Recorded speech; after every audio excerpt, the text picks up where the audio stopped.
Buenas tardes. Vamos a dar comienzo al acto de presentación del libro Marco Jurídico de la Mezquita Catedral de Córdoba, titularidad, gestión y uso cultural y cultural. Querido alcalde, querido presidente de la Diputación, subdelegado, director general, diputados, comandante de la Guardia Civil, por aquí tenemos a miembros del Cabildo, presidente de CECO, bueno, hay un presidente del Colegio de Abogados también, un montón de amigos y amigas que nos acompañáis, concejales del Ayuntamiento de Córdoba también. Bienvenidos todos a este acto de presentación. Y lo primero va a tener la palabra don Luis Miranda Serrano, decano de la Facultad de Derecho y Ciencias Económicas y Empresariales de la Universidad de Córdoba. Muchas gracias, señor rector magnífico. Buenas tardes a todos los compañeros de mesa y a las autoridades, tanto civiles, militares, religiosas, que ya ha mencionado el señor rector. A mí me gustaría expresar un doble sentimiento, por una parte de agradecimiento y por otra parte de satisfacción. El agradecimiento en este caso tiene que ir dirigido naturalmente al Cabildo Catedral de Córdoba por haber tenido la amabilidad de invitarme a participar activamente en este acto de presentación del libro sobre el marco jurídico de la Mezquita Catedral de Córdoba. Se entiende la invitación porque, siendo un libro que se presenta en la institución universitaria, en la Universidad de Córdoba, y siendo un libro que versa sobre materia jurídica, pues el Cabildo ha tenido a bien invitarme a mí, como representante de la institución que se encarga dentro de la Universidad de Córdoba de los estudios jurídicos, que es la Facultad de Derecho y, en este caso, también de Ciencias Económicas y Empresariales. Por tanto, vaya mi agradecimiento más sentido al Cabildo Catedral de nuestra ciudad. Y la satisfacción, pues, obedece a que, naturalmente, siempre es un motivo de alegría presentar un libro. Se me viene a la mente, cuando se habla de libro, de una expresión del profesor universitario y político Enrique Tierno Galván, que es muy ilustrativa a mi juicio, que dice «más libros, más libres», y que conecta además con otra del poeta y dramaturgo Renard, que nos viene a decir que cuanto más se lee, menos se imita, que es una frase además que hay colocada allí en un lugar muy céntrico de la Facultad de Derecho, en el claustro de aquel hermoso lugar. Si ese libro además, como ocurre en este caso, es un libro que versa sobre los aspectos jurídicos de una joya histórica, de un valor arquitectónico histórico inmenso como es la Mezquita Catedral de Córdoba, pues miel sobre hojuelas, ¿no? Estamos entre un momento o en un espacio de satisfacción por estas razones que me parecen de gran interés. Mi función aquí, aparte de saludarles y de expresar este doble sentimiento de agradecimiento y de satisfacción, es una participación modesta, pero también creo que necesaria, porque se trata de presentar a los protagonistas de la sesión, que son, en primer lugar, el profesor Ignacio Gallego Domínguez y, posteriormente, el autor del libro. En primer lugar, voy a presentar al Ignacio Gallego Domínguez, buen amigo y compañero de la Facultad de Derecho y Ciencias Económicas y Empresariales. Voy solamente a resaltar algunos de los datos más sobresalientes de su largo historial académico y científico, porque si no el acto duraría mucho más de lo cualquiera de nosotros deseamos. Ignacio Gallego es licenciado y doctor en Derecho por la Universidad de Córdoba con premio extraordinario. Desde enero del año 2007, ha llovido ya mucho, es catedrático de Derecho Civil en esta universidad. Es autor de un número muy importante de monografías y de casi un centenar de trabajos y artículos en revistas especializadas en el campo del derecho. Ha sido director de la Cátedra de Empresa Familiar y es responsable del grupo de investigación que lleva por nombre El Derecho Civil en el siglo XXI. Su importante labor investigadora, que es mucha y de gran calidad, la viene compaginando desde hace años con una labor también muy fructífera en el campo de lo que hoy se ha dado en denominar en la transferencia del conocimiento a la sociedad. Y por eso nos sorprende que en estos momentos de su vida académica cuente con 6 sexenios reconocidos por la Comisión Nacional Evaluadora de la Actividad Investigadora. Eso de los sexenios, para aquellos que no formáis parte de la universidad, son como una especie de reconocimientos que se hacen a las personas por sus méritos y que se conceden o se piden cada 6 años. Él tiene los máximos que podría tener en este momento, dada su edad. Yo destacaría del profesor Gallego Domínguez su enorme capacidad de trabajo, su sólida preparación, y eso, unido lo uno con lo otro, lo hace ser una de las figuras más representativas que tenemos dentro del profesorado de la Facultad de Derecho y Ciencias Económicas y Empresariales. Me dejo muchas cosas en el tintero, pero hay que hacer una síntesis, y con esto creo que doy por lo menos un perfil aproximado de la figura del profesor Gallego Domínguez, y ya pues ya tiene él la palabra, él se la dará el rector, me imagino, para intervenir en este acto. Muchas gracias. Muchas gracias, querido decano. Efectivamente, pues a continuación, querido Ignacio, tienes la palabra para tu intervención. Bien, con la venia, señor rector magnífico, señor decano de la Facultad de Derecho y Ciencias Económicas y Empresariales, ilustrísimo señor deán del Cabildo de la Catedral de Córdoba, excelentísimas autoridades, queridos compañeros de claustro y, si ustedes me lo permiten, queridos amigos. Cuando hace ya unos meses el autor del libro, don Joaquín Alberto Nieva García, me propuso presentar el mismo, pues yo acepté encantado, y acepté encantado por varios motivos. En primer lugar, porque me lo pidió a él, y le tengo afecto desde hace muchos años que nos conocemos. Y en segundo lugar, porque me pareció muy interesante el tema. Si hay un monumento importante en Córdoba, es obviamente la Mezquita Catedral. Y me pareció que era un reto para un jurista. Bueno, en primer lugar, el poder leer el libro me pareció interesantísimo, y era un reto, pues, presentarlo a ustedes. Voy a partir de las 6 preguntas que se enseñan en todas las facultades de Ciencias de la Información cuando se trata de hacer un estudio. Las 6 W. Who, quién, what, qué, where, dónde, when, cuándo, why, por qué y how, cómo. Who, ¿quién? Bueno, creo que va a presentarlo más adelante el decano de la Facultad de Derecho. El autor es don Joaquín Alberto Nieva García, todos lo conocemos, sacerdote, ilustrísimo deán, presidente del Cabildo de la Catedral. Ya no digo nada más, porque si no pisaría las palabras a mi querido decano. What, el qué. ¿Qué venimos, qué nos congrega esta tarde? Pues nos congrega la presentación de este libro, Marco Jurídico de la Mezquita Catedral de Córdoba, titularidad, gestión y uso cultural y cultural, en un ingenioso e interesante juego de palabras. La Mezquita Catedral, todos sabemos que es una joya de las creaciones de la humanidad y el resultado de diversas aportaciones que crean una unidad. El estudio se puede hacer desde múltiples perspectivas. Se puede hacer un estudio histórico, un estudio artístico, arquitectónico, religioso o jurídico. En esta tarde nos toca explicar o aproximarnos a grandes rasgos a un estudio de esta última naturaleza. Y es que, desde un punto de vista jurídico, la Mezquita Catedral de Córdoba es un bien singular. Ya en el año 1822 recibió, por orden ministerial, la declaración de Monumento Nacional Histórico-Artístico. En el año 1984 fue declarado Patrimonio de la Humanidad por UNESCO. En el año 1995, fecha de publicación de la Ley de Patrimonio Histórico del Estado, pasó a tener la categoría de BIC, Bien de Interés Cultural. En el año 2014, la UNESCO lo ha otorgado la consideración de Patrimonio de la Humanidad de excepcional valor universal.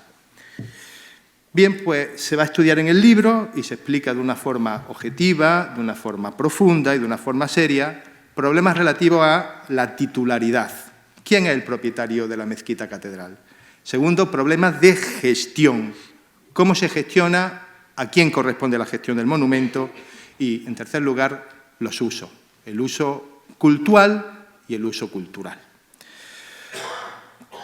3. Where, ¿dónde? ¿Dónde se ha publicado? Pues se ha publicado en una prestigiosísima editorial jurídica, la editorial Dickinson, que para los investigadores del derecho que estamos aquí, pues sabemos que las editoriales se clasifican según un rango. El famoso índice SPI, pues ocupa el tercer lugar entre todas las editoriales jurídicas de España. O sea, por tanto, es una editorial de referencia y en editorial de referencia no se publica cualquier cosa, sino se publican siempre cosas buenas. When, ¿cuándo? Pues es un libro del año 2022, pero se ha querido retrasar la presentación del libro para hacerlo coincidir con el 40 aniversario de la declaración como Patrimonio de la Humanidad de la Mezquita Catedral, y yo creo que ha sido un acierto. Se llevan celebrando estos últimos meses ciertos actos en conmemoración de esta declaración, y yo creo que este pues engarza obviamente en los mismos. Why, ¿por qué? ¿Por qué se ha escrito? Pues eso se lo voy a dejar al autor del libro que nos explique cuál ha sido la razón de haber dedicado tantas horas de estudio y de trabajo a este libro. Y how, ¿cómo? Pues vamos a entrar ya en el contenido. Bueno, se trata de un estudio de investigación jurídica. Es un estudio serio y riguroso, pero muy bien escrito, con una prosa fácil, libro ordenado, sistemático, y agota al detalle los temas que trata. Hace un uso plural de fuentes documentales. En particular me gustaría destacar los anexos documentales que tiene el libro, que desde luego son de gran utilidad para el lector. Fuentes bibliográficas. Estudia y trata las principales aportaciones que han existido en la bibliografía jurídica sobre el régimen jurídico y la titularidad de la Mezquita Catedral de Córdoba. Fuentes legales. Cita fuentes internacionales, declaraciones y resoluciones de organismos internacionales, Naciones Unidas, Consejo de Europa, etc. Fuentes nacionales a nivel estatal, Constitución Española, Código Civil, Normativa Administrativa de Protección de Patrimonio Histórico, Ley Orgánica del 80 de Libertad Religiosa y fuentes autonómicas, Ley de Protección del Patrimonio Histórico de Andalucía. Esto, más que un estudio dedicado al público en general, que yo les recomiendo, no les recomiendo, les pido que lo lean porque parece una auténtica tesis doctoral. Estructura. Pues comienza con una introducción para pasar a estudiar el marco jurídico de la titularidad de la Mezquita Catedral, estudiar el marco jurídico institucional, el marco jurídico del uso cultural y la gestión, para terminar con el marco jurídico del uso cultural. Bien. Yo voy a intentar hacer un resumen del libro, que creo que es la mejor forma de presentarlo, transmitir lo que dice. Obviamente no voy a poder hacerlo con la profundidad por razones de tiempo, y pues con ello comienzo. Desde el punto de vista, he señalado ya que la Mezquita Catedral tiene el reconocimiento por la UNESCO de un bien patrimonio de la humanidad y además de valor universal excepcional. Pero el reconocimiento se hace no solo al aspecto cultural que pueda tener la Mezquita Catedral, al aspecto patrimonial, sino que también se reconoce en ambos la labor y la titularidad de la Iglesia. Hay que atender, para determinar cuál es el régimen jurídico de la Iglesia Catedral de Córdoba, a aquel entramado profuso, confuso, difuso y plural de normas jurídicas que vienen a regularlo en algún aspecto. En primer lugar, tenemos que acudir a la Constitución, que es la norma normarum, es la norma que se encuentra en el principio de jerarquía de nuestras normas internas. Y en la Constitución interesa detenernos en dos preceptos. En primer lugar, el artículo, en este momento, relativo a la titularidad. En primer lugar, el artículo 33, que consagra el derecho de propiedad. Dice exactamente que se reconoce el derecho de propiedad y a la herencia. La función social de estos derechos delimitará su contenido y nadie podrá ser privado de sus bienes y derechos sino por causa justificada de utilidad pública o interés social mediante la correspondiente indemnización y de conformidad con lo dispuesto por las leyes. En el artículo 46 se ocupa la Constitución española del patrimonio cultural y señala que los poderes públicos garantizarán la conservación y promoverán el enriquecimiento del patrimonio histórico, cultural y artístico de los pueblos de España y de los bienes que lo integran, cualquiera que sea su régimen jurídico y titularidad. Ya en este precepto de la Constitución se viene a hacer referencia a la posibilidad de que los bienes de interés cultural tengan una titularidad plural, no necesariamente una titularidad pública. En otras palabras, se está reconociendo la posibilidad de titularidad privada de los bienes de interés cultural. Descendiendo a normas de rango inferior, la propiedad se rige en nuestro Código Civil, en concreto en el artículo 348, que lo define como el derecho de gozar y disponer de una cosa sin más limitaciones que las establecidas en las leyes. Y es que el derecho de propiedad es el derecho que atribuye al titular las más amplias facultades posibles dentro de la naturaleza de cada cosa. Según la titularidad, el Código Civil y las normas administrativas distinguen entre una propiedad privada que pertenece a personas naturales, individuales, o bien a personas jurídicas, personas colectivas, personas morales.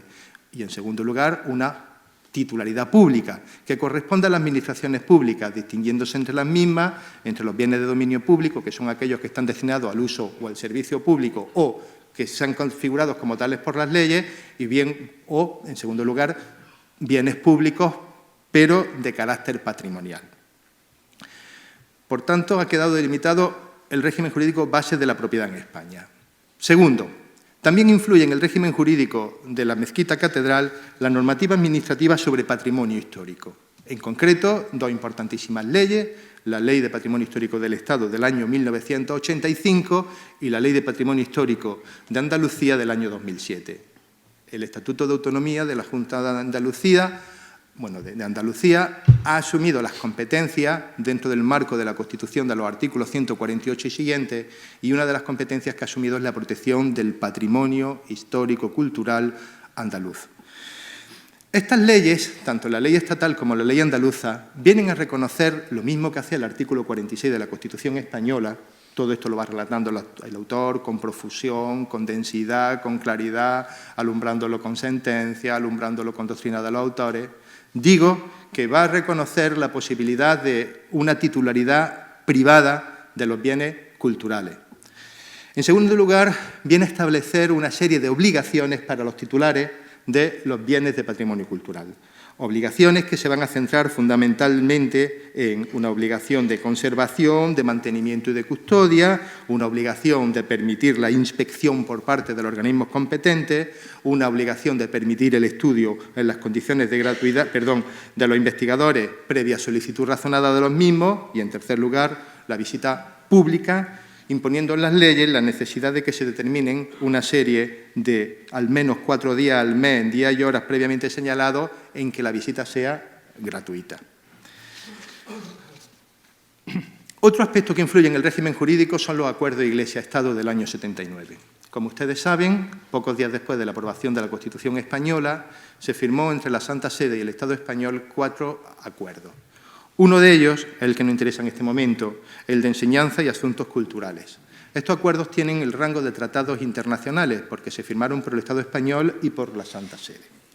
En el artículo 15, que se ocupa del patrimonio cultural, se identifica a la Iglesia católica como titular de numerosos elementos del patrimonio histórico, artístico y cultural ubicado en España. Y la Iglesia reitera su voluntad de seguir poniendo al servicio de la sociedad su patrimonio histórico, artístico y documental. Se preveía la creación de una comisión mixta Iglesia-Estado, como así se hizo. Otro aspecto jurídico que influye en el régimen jurídico de la Mezquita Catedral de Córdoba, el ordenamiento canónico. En concreto, el Código de Derecho Canónico del año 1983, que regula la adquisición, administración de bienes temporales por la Iglesia e incluye el patrimonio cultural en posesión de la Iglesia, dentro del cual destacan las catedrales y los templos. Hace un especial estudio el autor de lo que significa la catedral y de lo que significa la existencia, va unido a la idea del obispo. La catedral es la iglesia del obispo, donde el obispo tiene su cátedra y debe celebrar principalmente allí la Eucaristía, los sacramentos de orden, es el centro de la vida litúrgica y espiritual de la diócesis y el lugar designado para los actos jurídicos más importantes del obispo cuando actúa como cabeza de la iglesia local. Existe un plan nacional de catedrales que fue elaborado en el año 1997 mediante un acuerdo del Ministerio de Educación y Cultura y la Iglesia Católica, que tenía distintas finalidades, pues actuar con relación a la conservación y restauración de las mismas, establecer o programar inversiones de acuerdo con las necesidades y coordinar la participación de las distintas instituciones que intervienen en la gestión de las catedrales. Pues todo esto influye también en el complejo régimen jurídico de un edificio singular como es la Mezquita Catedral de Córdoba. Y concluimos, algo más. Ha sido declarado Patrimonio de la Humanidad y la UNESCO ha dictado una serie, no son normas imperativas vinculantes, sino son directrices que ayudan a la gestión del patrimonio, que la Iglesia, como veremos a continuación, la está cumpliendo correcta y perfectamente. Por tanto, este es el complejo que es poliédrico, el sistema jurídico en el que se enmarca la catedral. Por tanto, estudiarla significa estudiar todos estos planteamientos. Me dejaba atrás como el lugar de culto, por tanto también lugar donde se ejercita la libertad religiosa y la libertad de culto, del artículo 16 de la Constitución Española, Ley Orgánica de Libertad de Culto del año 80, por tanto, también es otra norma que influye en el régimen jurídico de este edificio singular. Titularidad.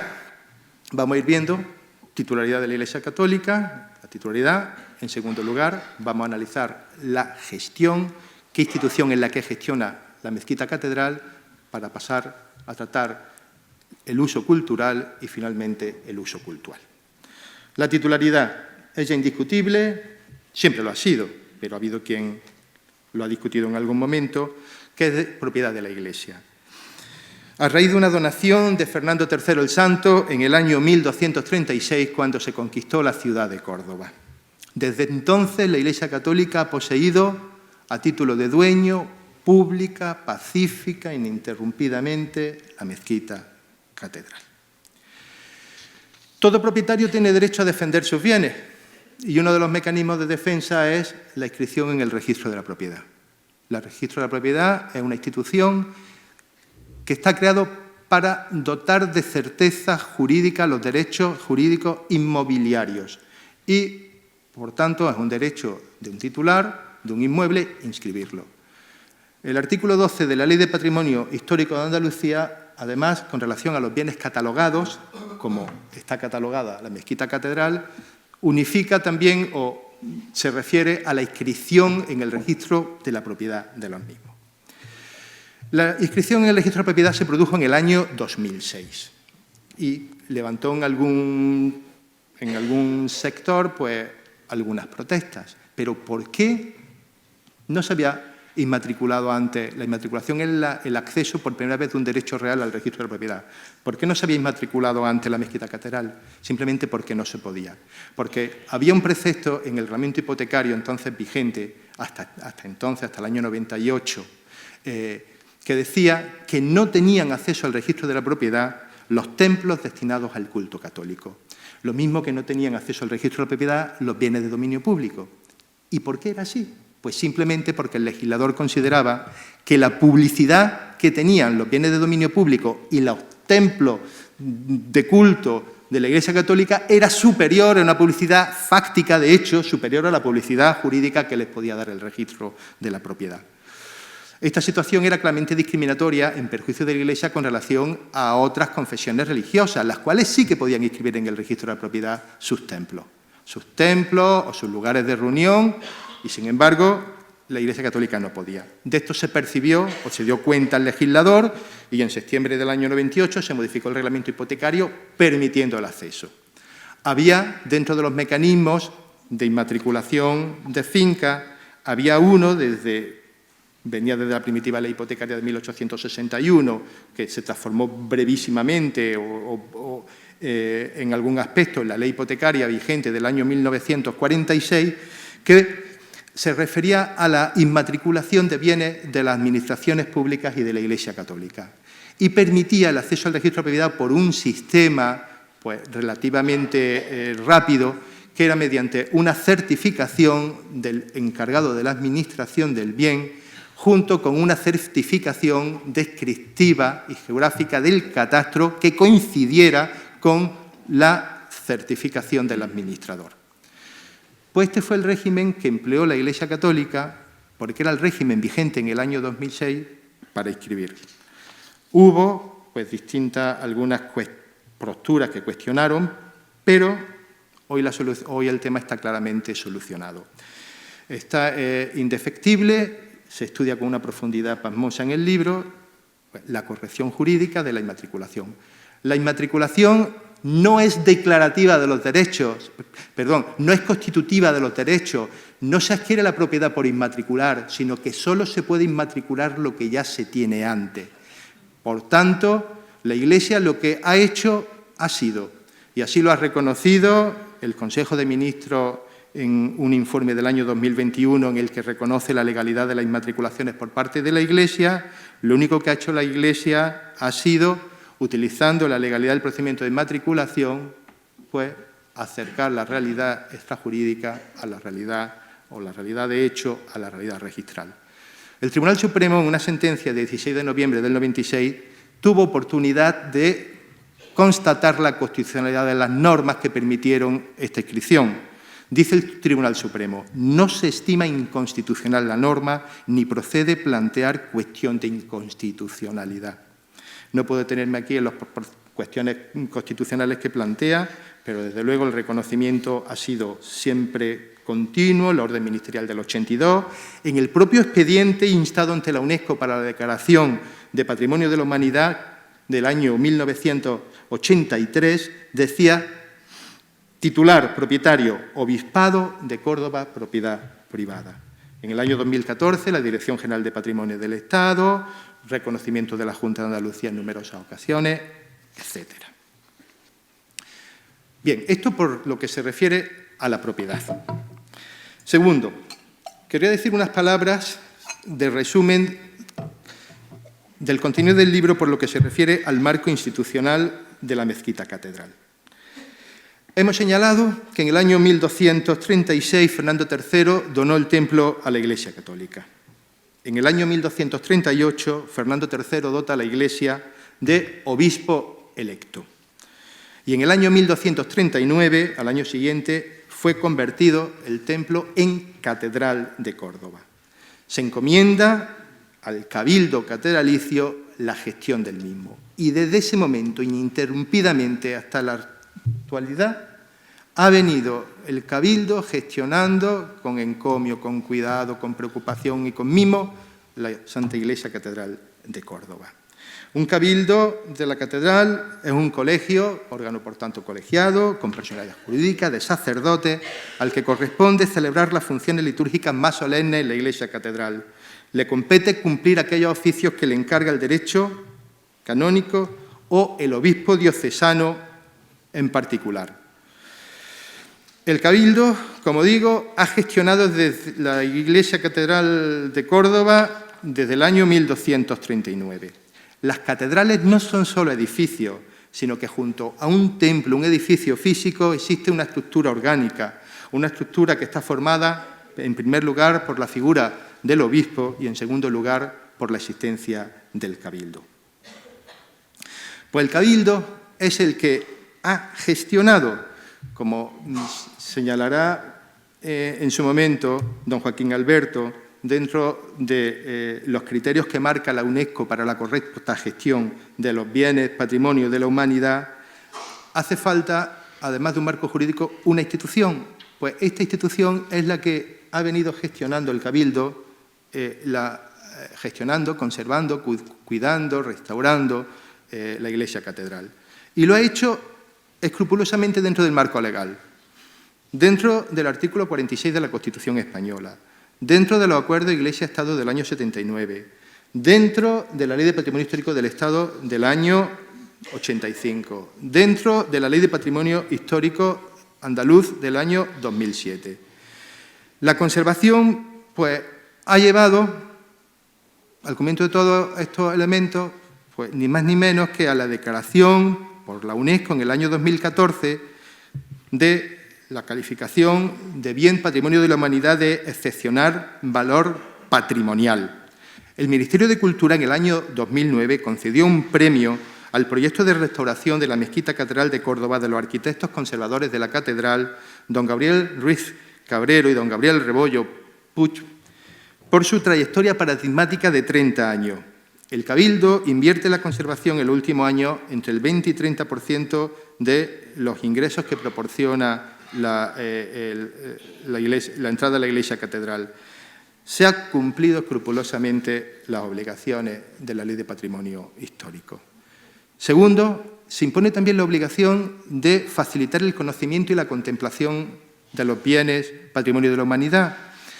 Debe de, conforme a la Ley de Patrimonio Histórico, permitirse la inspección por las personas y órganos competentes, el estudio por las personas investigadoras, suministrar información a las administraciones que les pida, acceso gratuito en unas horas mínimas mensuales. Pues todo esto lo ha cumplido la Iglesia con relación al acceso gratuito, pues superando con creces, como reconoció la Delegación Territorial de Cultura en Córdoba, puesto que, como todos sabemos, todos los días de 8:30 a 9:30 la entrada es libre y encima todos los cordobeses o habitantes de Córdoba pues tenemos también acceso libre.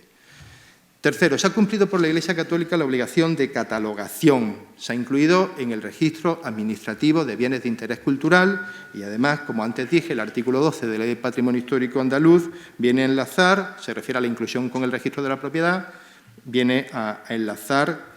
No es que haya una obligatoriedad, pero presupone o habla de la posible inscripción en el registro de propiedad, como también se ha hecho. Y así se ha venido gestionando, cumpliendo las recomendaciones de la UNESCO, cumpliendo todo el marco jurídico al que antes nos hemos referido.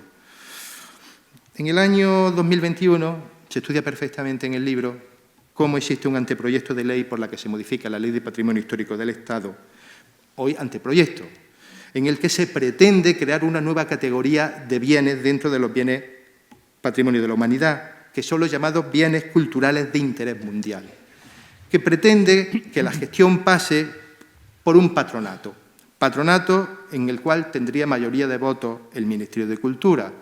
Esto, a decir del autor del libro, y con toda razón, pues supone crear una categoría totalmente innecesaria de bienes protegidos patrimonialmente, choca con las propias directrices de la UNESCO, recorta competencia y derechos de las comunidades autónomas, regula aspectos que van en contra de los derechos de los legítimos propietarios. Tratándose de la Iglesia, podría plantearse que va contra los acuerdos Iglesia-Estado del 79 y si afecta a lugares de culto, pues habrá que tener en su caso la Ley Orgánica de Libertad Religiosa. Y me queda referirme al último punto, el uso cultural. No olvidemos que la Mezquita Catedral de Córdoba es, en primer lugar, una catedral. Es el primer templo católico de la provincia. Aunque hablamos de mezquita catedral, realmente deberíamos de hablar de la catedral antigua mezquita al-Ham. El libro estudia, al tratar el uso cultural, el uso del culto, pues dos aspectos. Yo voy a empezar por el primero, que está puesto en segundo lugar en el libro, por el uso cultural.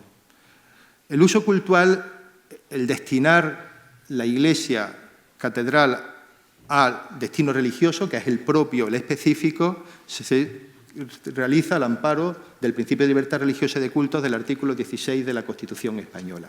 Se realiza igualmente al amparo de la Ley Orgánica de Libertad Religiosa del año 1980. Y es un derecho que tiene mucha relación con el derecho de asociación. Estos son derechos fundamentales, son derechos blindados por la Constitución española, derechos que tienen una especial protección derivada, no puedo entrar en ella, de la necesidad de ley orgánica para su desarrollo, que en todo caso ha de respetar el contenido esencial de los mismos. En segundo lugar, de la defensa ante los tribunales por un procedimiento basado en principios de sumariedad y rapidez y un principio de protección mediante recurso de amparo ante el Tribunal Constitucional y posibilidad de protección por el defensor del pueblo. ¿A quién corresponde decidir el uso religioso de los templos? Pues corresponde decidirlo a su propietario. En este caso, el Cabildo de la Iglesia. ¿Se ha planteado alguna vez en la jurisprudencia la posible incompatibilidad, posible tensión entre los usos culturales y los usos religiosos? Y donde se ha planteado siempre se ha intentado armonizarlos y en todo caso, en el caso en que no sea posible armonizar, prima el uso religioso. Y el segundo punto, muy interesante, que realiza, es que el libro no ha rehuido ningún problema, pues ha tratado el tema de aquella famosa petición del rezo conjunto de los musulmanes con los católicos en la Iglesia Catedral. Y viene a explicar, pues, la posición de la Iglesia. No sería una posición que llevase dentro del principio de relación entre todas las confesiones religiosas. Digo que no sería una solución que llevara a un buen entendimiento. Hay ciertos problemas que lo impiden y además se han visto en otros monumentos que habían sido antiguas iglesias y se han convertido ahora en mezquitas. Pues hay ciertos problemas que impedirían un rezo musulmán en una iglesia católica, como sería la existencia de imágenes y la existencia de sepulcros dentro de la iglesia. Es un tema que lo trata con una gran delicadeza, con una gran profundidad y con un gran respeto. Pues esto es a grandes rasgos el resumen de un estudio profundo, un estudio de 400 páginas. Intentar resumir o intentar acercar 400 páginas en el rato en que lo he hecho, pues casi imposible. Pero tenía algún profesor que hace muchos años que tuve que decía: todo en la vida se puede resumir. Si el matrimonio, que es un proyecto de vida, se puede resumir en 2 sí, todo lo demás se puede resumir en palabras. Y concluyo.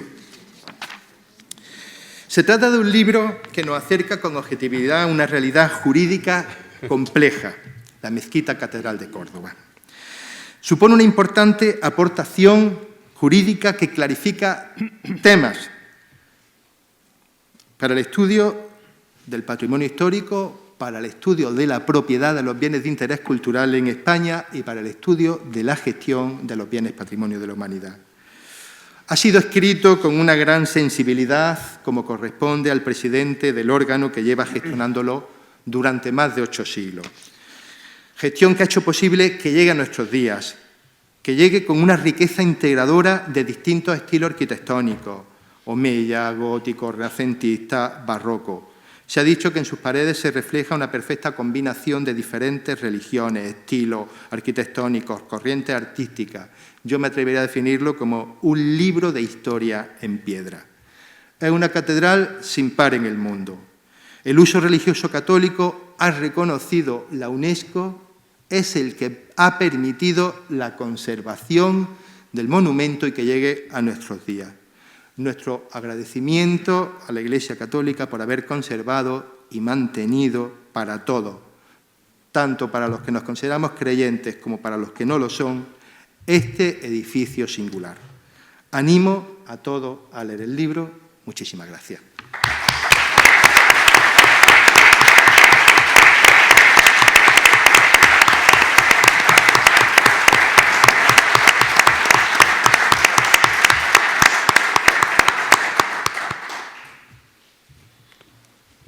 Tiene la palabra el decano para presentar al autor del libro. José. Muchas gracias, señor rector. Bueno, pues me compete ahora efectivamente dar unas pinceladas breves de la figura del autor del libro, don Joaquín Alberto Nieva García. Obtuvo el bachiller en Teología por la Pontificia Universidad de Comillas en 1993, fue ordenado diácono en 1992 y presbítero en 1993 y en 1994 fue nombrado párroco de La Carlota. Entre 1998 y 2003 realiza la licenciatura y el doctorado en Derecho Canónico en la Facultad de Derecho Canónico de la Universidad Lateranense de Roma. En 2003 fue nombrado párroco de San Francisco y San Eulogio de Córdoba y profesor del Instituto Teológico San Pelagio, dependiente de la Universidad Pontificia de Comillas. En 2004 fue nombrado canciller secretario general del Obispado de Córdoba y el arzobispo de Sevilla lo nombró juez del Tribunal Interdiocesano de Sevilla. En 2008 fue igualmente nombrado canónigo doctoral del Cabildo de la Catedral de Córdoba, a quien corresponden los asuntos jurídicos del Cabildo. Ese mismo año, además, fue nombrado vicario general de Pastoral de la Diócesis. En 2011 fue nombrado de nuevo canciller secretario general del Obispado y, como tal, miembro y secretario de todos los consejos diocesanos. En 2013 dejó el Tribunal Interdiocesano de Sevilla y fue nombrado promotor de justicia fiscal del Tribunal de la Rota de la Nunciatura Apostólica de Madrid, cargo que ha desempeñado hasta ser nombrado en enero del 2023 presidente deán del Cabildo de la Santa Iglesia Catedral de Córdoba. Es profesor de Derecho Canónico en varios institutos teológicos y de ciencia religiosa y ha impartido un considerable número de conferencias de Derecho Canónico en España y en el extranjero.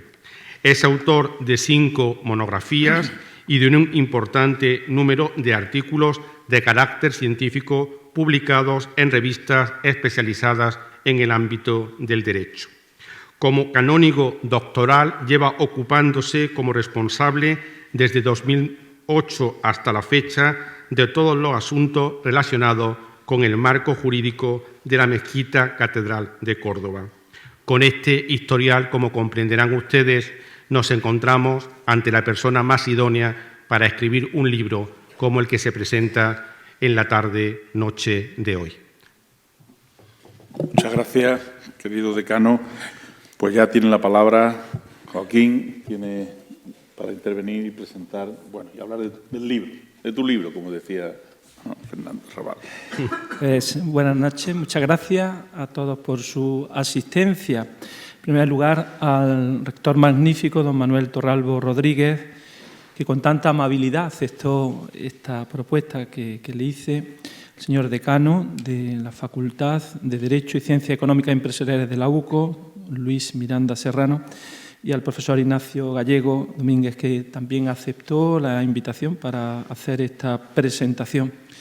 Agradezco la presencia de las autoridades, el señor alcalde, miembros de la Corporación Municipal, presidente de la Diputación y diputados provinciales, autoridades civiles, militares, judiciales, académicas, eclesiásticas, compañeros también del Cabildo, representantes de diferentes instituciones públicas y privadas que esta noche habéis querido venir, especialmente del Colegio de Abogados de aquí de Córdoba y del Colegio de Abogados también de Lucena, profesionales de distintos ámbitos de la vida empresarial o social de Córdoba, medios de comunicación, representantes de otras instituciones de la sociedad y de otros ámbitos. No me detengo para no perder más tiempo, así como al equipo de profesionales técnicos y personal del Cabildo y a todos ustedes, señores y señoras, que amablemente han querido responder a esta invitación. Pues, en primer lugar, bueno, yo no voy a hablar de mi libro, ya después de aquel episodio, recuerdan ustedes del libro de Cela, pues eso de hablar de mi libro, pues como que me da un poco de rubor. Entonces, como ya han hablado suficiente, pues yo voy a hablar de otras cosas que están relacionadas, pero que no es de mi libro. En primer lugar, ¿por qué hacemos este acto? Bueno, pues porque, como saben, estamos celebrando el 40 aniversario de la declaración de la Mezquita Catedral como Patrimonio Mundial.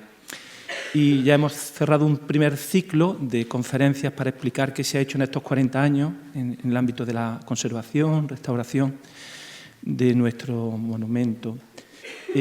Abrimos con esta también presentación otro que continuará después de esta tarde con otras conferencias de derecho comparado, explicando esto mismo que contiene el libro, pero enriqueciéndolo con una aportación de otras conferencias de índole jurídica y, sobre todo, pues, prolongando lo que hoy bueno, pues aquí se presenta y comparándolo con lo que se hace en otros sitios para ver si estamos más o menos en la órbita de lo que se hace en otros países de nuestro entorno comunitario. Y dentro, pues, de esta iniciativa del Cabildo, por lo tanto, de mirar para atrás, que se ha hecho en estos 40 años, pues nos parecía necesaria también la presentación de este libro que se escribió también como resultado del trabajo, ¿no?, que me encomendó la Iglesia como un canónigo doctoral. Ahora me estoy aquí casi más como deán, ¿no? Estoy presidiendo los actos conmemorativos de este 40 aniversario, para aportar luz también sobre lo que ha sucedido en estos años que queremos presentarlo positivamente. Justamente, pues todas esas dudas que se han planteado, ese cuestionamiento de algunos temas, pues ha permitido avanzar en el ámbito jurídico. Creo que en este momento pues tenemos más y mejor conocimiento jurídico de todo lo referente a estos temas de la titularidad, la gestión, los usos del edificio. Y ha hecho avanzar porque justamente las distintas cuestiones que se han suscitado ha permitido que instituciones como pues, la Subdirección General de Patrimonio del Estado, el mismo Ayuntamiento de Córdoba, hay aquí representantes también de los servicios jurídicos, en su momento emitieron un dictamen jurídico sobre esta cuestión, Junta de Andalucía y otros organismos públicos han tenido que pronunciarse en estos años sobre estos temas que se han planteado en el ámbito de la sociedad, sobre todo como un debate público en la sociedad en torno a estos temas. Por eso, conmemorar los 40 años y vamos a tratar la dimensión cultural, donde pues, con la universidad y otras instituciones académicas vamos a también explicar todo lo que hemos hecho en estos 40 años en el ámbito del avance científico, del conocimiento y divulgación de la riqueza que encierra nuestro monumento. Vamos a hablar también pues, de la repercusión que tiene la gestión de este edificio en el ámbito pues, de la economía y del turismo. Vamos a hablar también de la repercusión que tiene el ámbito cultural en todas sus amplias dimensiones o también en la actividad de acción social, de promoción social y caritativa. O sea, vamos a tratar como muchos temas, todos los temas que se nos han ocurrido y algunos que se nos han sugerido, y no hablar de lo que ha sucedido en el ámbito jurídico, sobre todo con todos estos temas que se han suscitado, pues sería por nuestra parte como pues querer ocultar algo que ha sucedido, que está en la mente de todos y que quizás para muchas personas todavía siga siendo pues, un interrogante. Sobre muchas personas, no me refiero a los expertos juristas que, bueno, pues este libro quizás pues, no les va a enriquecer mucho, pero sí en la sociedad, hablando de la ciudadanía en general, hay quizás un deseo de conocer más o quizás mejor, bueno, pues ¿por qué? ¿Por qué el Cabildo? ¿Por qué la diócesis? ¿Por qué la Iglesia? ¿No? Y es una manera de explicar, este libro, una manera de explicar creo que sencilla y adaptada a casi todos los públicos, pues las razones. No actuamos de una manera irracional, sino pues queremos y lo hacemos justamente condicionados por la ley.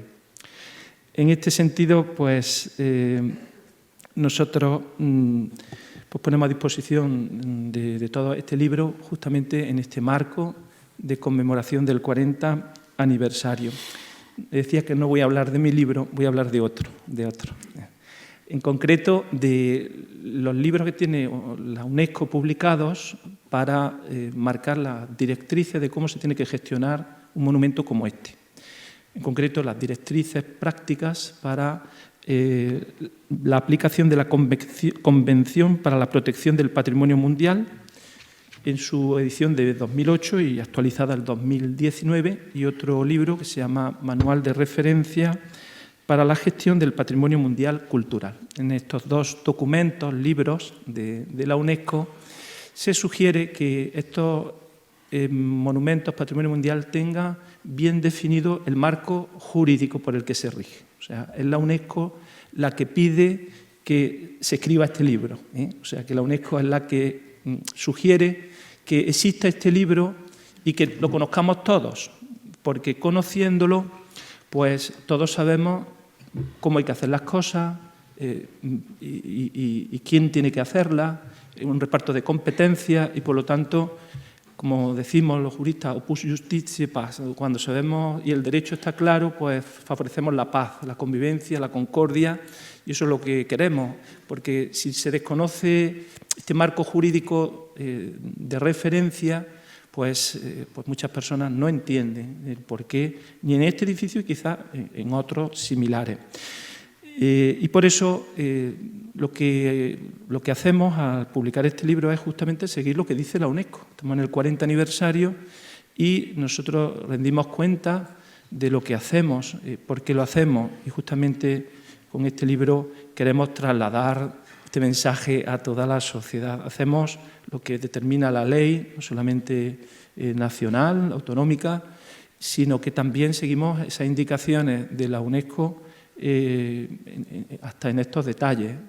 La UNESCO sugiere que se determine, se defina el marco jurídico, pues nosotros ya lo hemos hecho. Cumplimos también eso. Queremos cumplir todo lo que se nos indica, lo que se nos sugiere, para que reine la paz en torno a este edificio y todas las personas que sienten este edificio, como lo sentimos los cordobeses, y no solamente los cordobeses, es un edificio realmente que pues, no solamente atrae millones de visitantes, sino que pues, gran parte diríamos, de la humanidad siente este edificio como una joya universal. En ese sentido, nosotros pues, queremos favorecer todo lo que construya la paz. Y la paz requiere, pues también, como dice este adagio, pues, que esté claro el derecho por el que se rige. En concreto, en este manual de referencia, pues, la UNESCO aconseja que el sistema de gestión pues, tenga 9 elementos. 3 elementos, uno el marco jurídico, ese es el título, por eso le puse este título, marco jurídico, las mismas palabras que recomienda la UNESCO, el marco institucional y los recursos. Después 3 procesos, la planificación, ejecución y monitoreo de todo lo que se hace y los resultados que tiene este sistema de gestión, los productos, resultados y mejoras. Durante este año haremos una revisión y queremos implicar pues, a instituciones de la ciudad que cotidianamente pues, también intervienen en el uso, en la investigación, también en la difusión de este edificio. Bueno, durante este año vamos justamente a ver todos estos elementos, no solamente el elemento jurídico que hoy presentamos, sino vamos a ver todos los demás elementos que aconseja la UNESCO, la relación institucional, los proyectos que se llevan a cabo, la revisión que se hace de ellos y los resultados y las mejoras. Bueno, pues dentro de estos consejos, estas sugerencias de la UNESCO, pues nosotros vamos a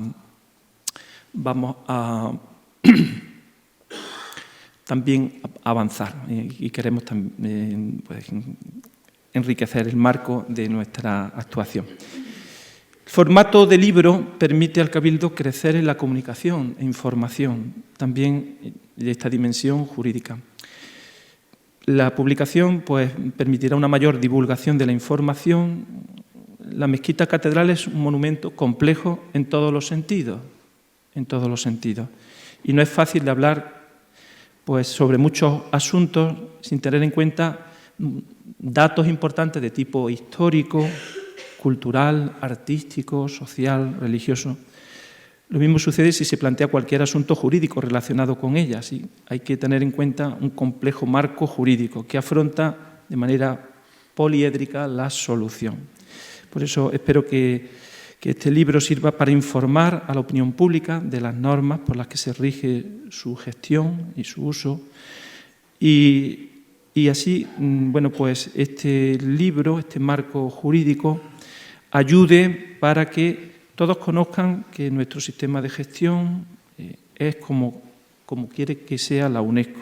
Y así, cuando la UNESCO dice que bueno, pues estas directrices y el manual de referencia ayuden a poner en pie un sistema de gestión eficaz para proteger los valores del patrimonio, incluido el valor universal excepcional que tiene el nuestro, pues podamos todos alegrarnos de ver cómo después de 30 años, la Declaración de Patrimonio Mundial fue en 1984, en el 2014, la UNESCO reconoció el valor excepcional universal del casco histórico de Córdoba en general y de la mezquita catedral en particular.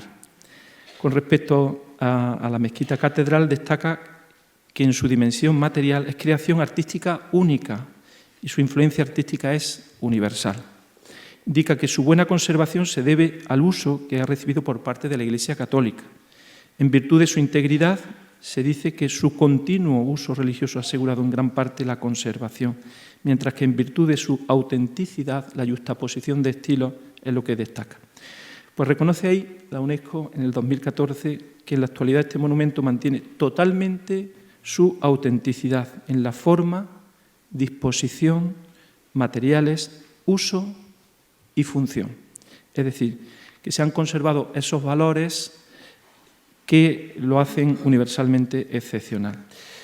Pues esto es lo que nosotros queremos explicar, lo que yo he intentado explicar con este libro, para que todo el mundo esté en este sentido tranquilo, sabiendo que el uso, la gestión, lo que aquí explico, remitiéndome a la norma por la que nos regimos, después la UNESCO ha declarado pues, que se está haciendo bien, que se está cumpliendo no solamente la normativa, sino que se está cumpliendo con unos excelentes resultados, tan excelentes pues, que la UNESCO nos ha dado la nota máxima, de excepcional valor universal. Espero que este libro nos ayude a todos a conocer los criterios jurídicos que han determinado el trabajo de tantos profesionales expertos del Cabildo, aquí están hoy algunos de ellos, de las instituciones públicas que han intervenido en estos 40 años, podríamos decir, especialmente para supervisar, autorizar, en su momento hacer indicaciones, observaciones, correcciones, de manera que también esas instituciones públicas que están representadas por algunos de ustedes en esta noche aquí, pues también se han atenido al cumplimiento de la ley. Y por lo tanto, este libro no solamente habla del Cabildo, de qué hemos hecho y por qué lo hemos hecho y cómo hemos cumplido la ley, sino que también es una defensa no solamente del Estado de Derecho, sino sobre todo también es un alegato para todas las instituciones que pues, han velado en el ámbito de su propia competencia por la conservación de esos valores esenciales y han actuado en el ámbito de sus competencias emitiendo informes, aprobando actuaciones, etcétera. De manera que pues, también aquí se van a ver reflejadas muchas de estas autoridades que han sido muy serias, muy rigurosas, cuando había pues, un diálogo o un debate social sobre algunos temas, los expertos juristas del Ministerio de Hacienda, por ejemplo, o el Ministerio de Cultura, de la Junta de Andalucía, del Ayuntamiento o de otros ámbitos públicos que han intervenido, de las administraciones públicas, ellos, mientras había mucho ruido social en el debate sobre estos temas, han trabajado, como siempre, con profesionalidad, con rigor, y haciendo lo mismo que hacemos nosotros, aplicando la ley. Ha prevalecido el Estado de Derecho y, por lo tanto, la ley.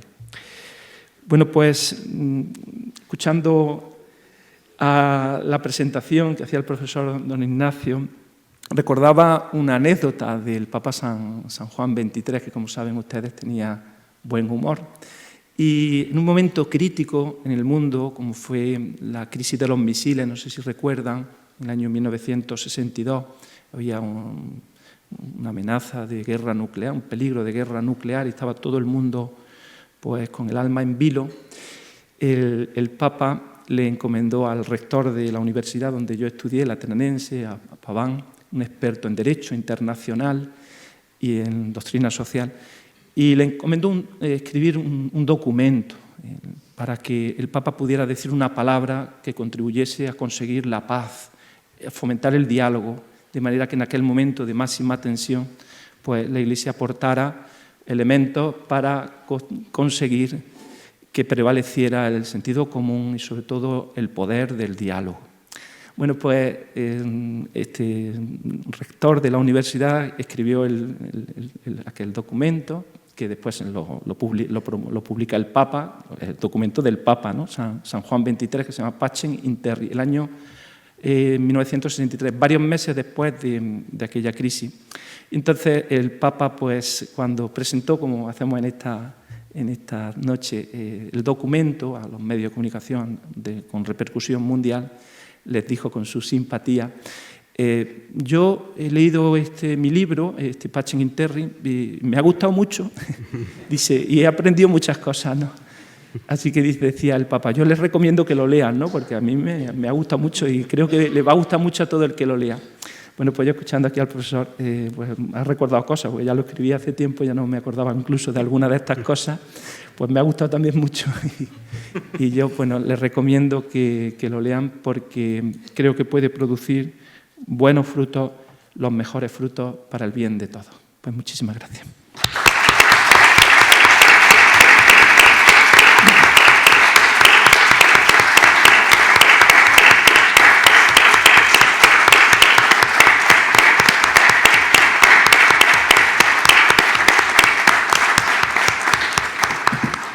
Bueno, para cerrar el acto voy a intervenir y espero no estropearlo, porque 3 juristas, entre tantos juristas, a ver ahora un matemático cómo arregla esta clausura del acto.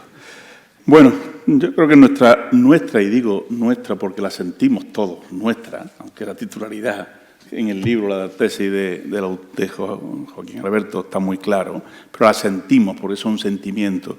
Nuestra mezquita catedral genera siempre pasión, genera asombro, genera unas virtudes que de verdad que yo creo que tenemos una suerte los cordobeses que es inmensa, ¿no? Bueno, decirles que Joaquín Alberto no lo ha dicho el que lo ha presentado, el decano, es de Lucena, ¿no? Es de Lucena, que lo ha dicho. Pero no ha dicho otra cosa más que yo voy a añadir. Y es que ha dicho uno de sus primeros destinos fue la Carlota, ¿verdad, decano? Antes estuvo en mi pueblo. Sí. Un poquito antes. Poco tiempo lo disfrutamos en el pueblo, pero estuvo en Cardeña. Y bueno, pues no es que por eso estemos aquí presentando un libro, ni muchísimo menos. Estamos presentando el libro porque muy reciente, cuando lo nombraron presidente de la Catedral, en un acto que hubo, que hablamos sobre la restauración, que se presentaba otro libro sobre la restauración, pues yo hablé con él, porque como ya hemos dicho, como la mezquita catedral genera pasiones, genera debate, pues yo me puse a hablar con él sobre el tema de la titularidad y me dijo, pues mira, he terminado un libro de escribir que lo vamos a presentar, me gustaría que lo presentáramos en la universidad, y le dije, por supuesto, inmediatamente que sí, porque la universidad en el fondo, no voy a decir que es la casa del conocimiento, no puedo ser tan pretencioso ni muchísimo menos, es una de las casas del conocimiento, porque se podía haber presentado en el Colegio de Abogados, libro jurídico, parece su sitio, en la propia Facultad de Derecho también, ¿no? Posiblemente en la academia, en fin, hay tantos sitios del conocimiento que, bueno, pero la universidad, no hay duda, la sede del rectorado, no hay duda de que es una de las casas del conocimiento. Por tanto, me pareció una magnífica idea que se pudiera presentar aquí. Tenemos que agradecer, estoy seguro, los 2 o los 4 que hayan ustedes venido esta tarde con una gran competencia como tenemos, porque hablar de un libro jurídico siempre tiene, bueno, pues no es una cosa fácil. Ahora mismo se está presentando en la sede de Caja Sur una novela de José Calvo, que seguro que está José Calvo haciendo pasar un rato mucho más entretenido que lo podamos hacer nosotros, seguro, porque además es que es un magnífico orador, ¿no? Pero por eso digo que agradezco que ustedes nos hayan acompañado esta tarde en la presentación del libro, porque no puede competir nunca un libro jurídico con una novela como la que seguramente estará presentando José Calvo. Hace poco teníamos dos doctores honoris causa en esta misma sala, donde uno era de Derecho y otro era de Arqueología, y se volvía a poner de manifiesto lo ameno que es un discurso desde el mundo de la arqueología, y si aquí hubiéramos hablado de la mezquita como patrimonio, de la mezquita catedral como patrimonio, o desde el arte, sería más ameno, pero desde luego, y en el otro era de derecho mercantil, nada más era el padrino, el decano, y evidentemente era unos discursos evidentemente mucho diferentes. Yo no voy a decir, digo diferente, además sobre el mercado, el comercio en Internet, o sea, una cosa muy, muy árida. En todo caso, yo creo que este libro era necesario, es pertinente, hay que felicitar al autor por ser valiente y decir, esta es mi tesis, esta es la tesis, aquí está, para que la sociedad, lo que nos ha invitado, para que lo leamos, para que aprendamos, y como en cualquier tesis, como cualquier libro que se escribe, en la universidad estamos muy acostumbrados, sometidos, por supuesto, al análisis, a la crítica, a la controversia, porque así es la ciencia.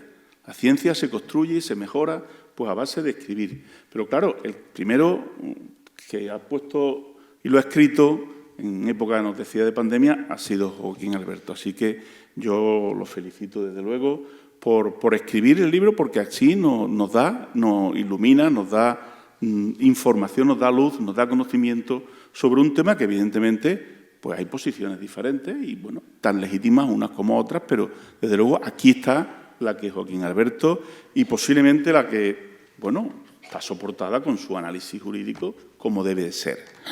Así que un placer, de verdad, el placer será leerlo, aunque no sea una novela, pero es necesario que lo leamos porque para tener opiniones fundadas, pues yo creo que lo mejor es leer. Sin duda, lo decía muy bien, lo de más libros, más libre, estoy totalmente de acuerdo. Además, lo dice un matemático que los matemáticos estamos acostumbrados cuando terminamos un teorema a decir y a sentenciar. Es decir, acabamos diciendo CQD, como queríamos demostrar. O sea, nos quedamos tan panchos porque decimos, esto es lo que hemos demostrado y aquí no hay discusión. En cambio, yo cuando he leído tantas veces informes jurídicos, siempre leo el final, y el final es todo lo contrario. Aquí no demostramos nada. Como, y dice, viene a decirnos, salvo mejor criterio fundado en derecho. Bueno, pues ya está. Aquí está el libro de Joaquín Alberto, está su tesis, y si hay otro análisis jurídico mejor fundado en derecho, pues que aparezca y que se exponga, que me parece que eso es el conocimiento y bueno, pues la ciencia tiene que avanzar en la demostración. Los matemáticos ya digo que vamos por un camino y desde luego el jurídico seguramente que va por otro. En todo caso, Joaquín Alberto, felicidades y gracias por elegir la casa, una de las casas del conocimiento para la presentación de este libro. Muchísimas gracias por su presencia a todos ustedes.